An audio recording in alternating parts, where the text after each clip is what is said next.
Silver is now 6.7. 6.7. That's right, 6.7. Silver has broken $67 right now. And it's probably the first time it's broken 67. If not, it is the first time that it's broken $67. I believe it came close just yesterday, but it didn't manage to break 67 or 67. And today finally it broke $67. Now it's $67.28. And it doesn't seem to be slowing down. But however, we are on a Friday, so trading is probably going to stop quite soon. So will it break 68 before then? Who knows? Maybe. I'll be monitoring this, but yeah, we shall see. We shall see. And then gold has broken 4,300, although it has broken 4,400 before, I believe.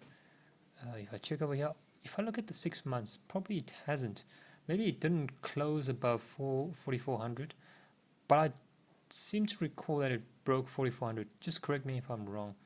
But now gold is also doing very well, $4,352.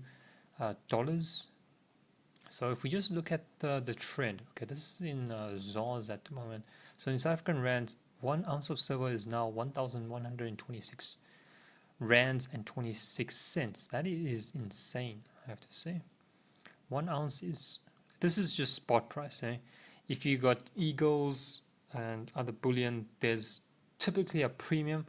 Although if you wanted to sell it back to a store, you'll probably just get spot, if not just spot plus a smaller premium. But let's take a look at USD and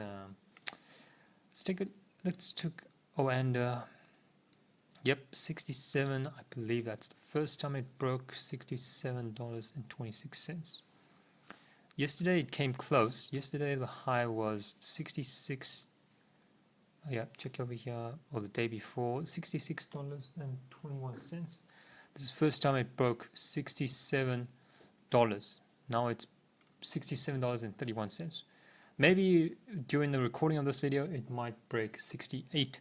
Who knows? But today it moved up a whole 3%, and in a month it's moved up 14%. Well, sorry, moved up $14.73. So that's a 29.14% increase. In 6 months, it has moved up $29, which is an 81% increase. In a year, it has moved up $35, which is a 121.36% increase. And in 5 years, it has moved up $39.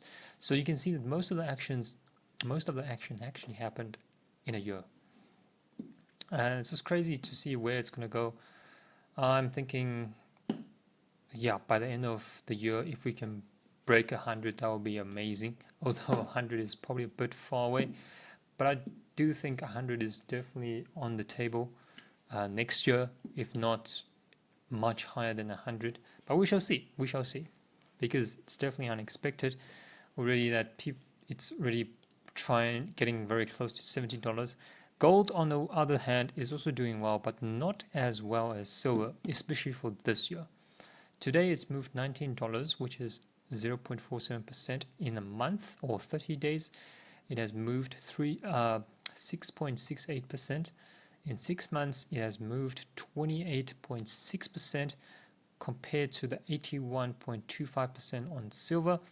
And in 30 days, it moved 6.68% compared to 29% increase on silver.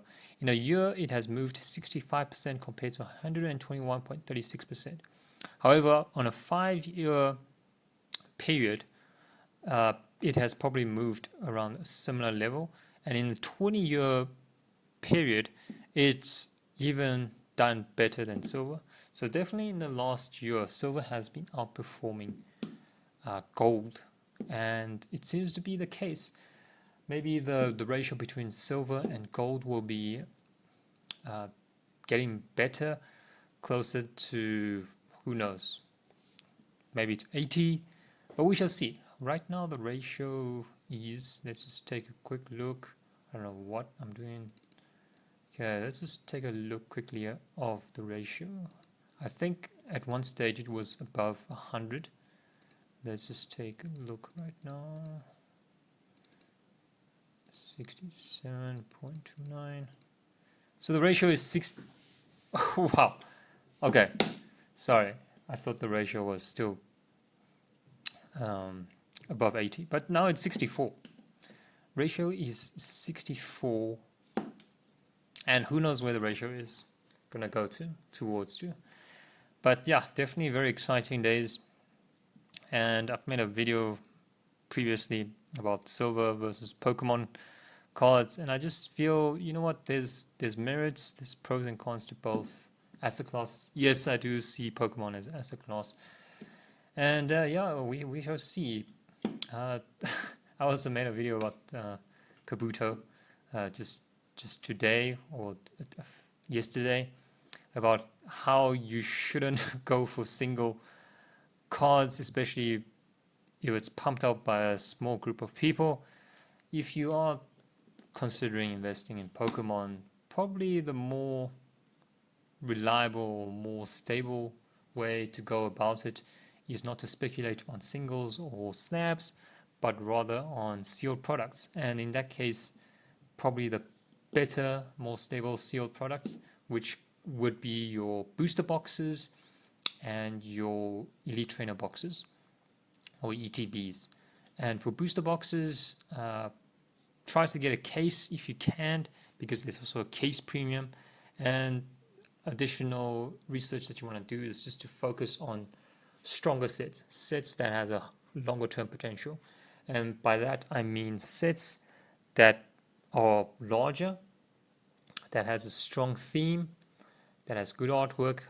And when I meant a set that is larger and better constructed, i.e. the pull rates of the chase cards are very difficult, that just makes the sealed products a bit desirable and hence a higher value going forward. Anyways, none of this is any type of advice. Do your own research and be careful out there.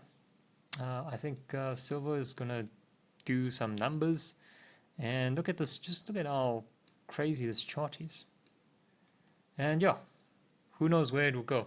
I'll continue to monitor this over the coming year. Well, we've we only have a couple of days left in 2025, and we'll soon be welcoming 2026.